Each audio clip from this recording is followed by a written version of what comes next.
নমস্কার বন্ধুরা, এম জাই কিচেনে সকল বন্ধুদের স্বাগত জানাই।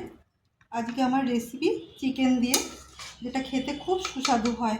ভাত, রুটি, পরোটা যাই খাবেন খুব ভালো লাগবে। আসুন ভিডিওটা শুরু করি। আমি মাংস ভালো করে ধুয়ে জলে মুছে পুরো শুকনো করে নিয়েছি। এরপর আমি দিয়ে দিচ্ছি আদা রসুন পেস্ট, দিয়ে দিচ্ছি লবণ, খুব সামান্য হলুদ। এটা দিয়ে আমি মেখে নেব ভালো করে। মাংস ভালো করে মেখে নিয়েছি। এবার আমি দিয়ে দেবো হাফ লেবুর টুকরোর রস।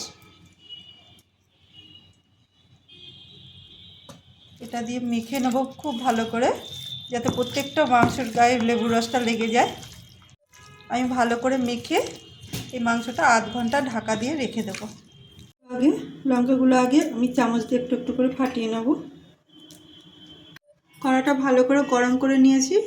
এই কড়াতে আমি দিয়ে দিচ্ছি কাঁচা লঙ্কা। আর কাঁচা লঙ্কাগুলো দিলাম যাতে না ফাটে, ওর জন্য ফাটিয়ে নিয়েছি। এটা কিছুক্ষণ হালকা একটু ভেজে নেব।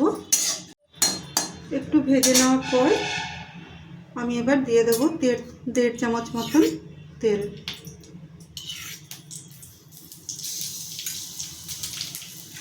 আর এর মধ্যে দিয়ে দেবো 10-12টা মতন রসুন। আমি ভেজে নেব। লঙ্কাগুলো হালকা ভেজে তুলে নিয়েছি, আর রসুনটা এই যে ভেজে নিয়েছি। আর এই যে হালকা হালকা কালার এসছে, এখন আমি দিয়ে দেবো ধনেপাতা কুচি আর ভেজে রাখা লঙ্কাগুলো। আর সঙ্গে সঙ্গে একটু গ্যাস অফ করে এটা আমি নাড়তে থাকবো। যতক্ষণ ধনেপাতা না নরম হয় ততক্ষণ আমি গ্যাস বন্ধ করে নাড়াচাড়া করে নেব। ধনেপাতাটা এই যে একেবারে নরম হয়ে গেছে, এবার আমি এটা ঠান্ডা করতে দেবো। আর একটা কড়া বসিয়েছি, আমি দিয়ে দিচ্ছি সাদা তেল। গরম তেলে দিয়ে দিচ্ছি 2টো তেজপাতা, লবঙ্গ আর জিরে ফোড়ন দিচ্ছি। একটু ফুটবে। যে ফোটা বন্ধ হয়ে গেছে, আমি এক্ষুনি দিয়ে দেবো কেটে রাখা পেঁয়াজ। হালকা গোলাপি করে ভেজে নেব। পেঁয়াজ গোলাপি করে ভেজে নিয়েছি মিডিয়াম ফ্লেমে। এবার আমি দিয়ে দেবো ম্যারিনেট করা চিকেন। ভালোভাবে মিক্স করে নেব।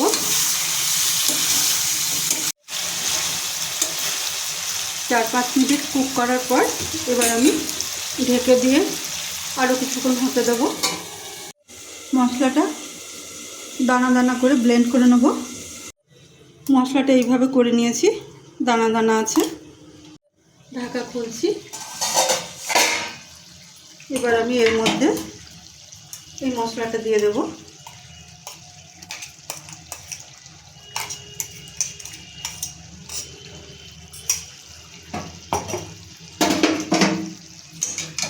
ভালো করে মিশিয়ে নেব।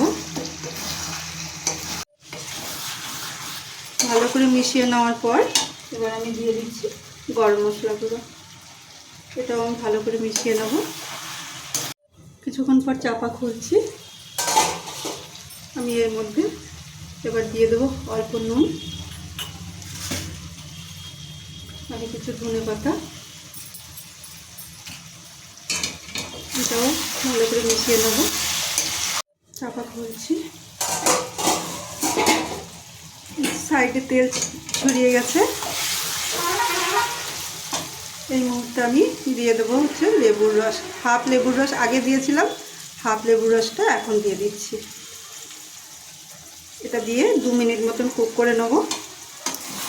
শেষে দিয়ে দিচ্ছি ধনেপাতা কুচি। আর এবার আমি সঙ্গে সঙ্গে গ্যাস অফ করবো। আর এটা যতক্ষণ গ্যাসটা গরম থাকে তার মধ্যে আমি রান্না করে নামিয়ে নেব। আজকের রেসিপি যদি ভালো লাগে, লাইক, কমেন্ট, সাবস্ক্রাইব করার অনুরোধ রইল। সবাই ভালো থাকুন, সুস্থ থাকুন।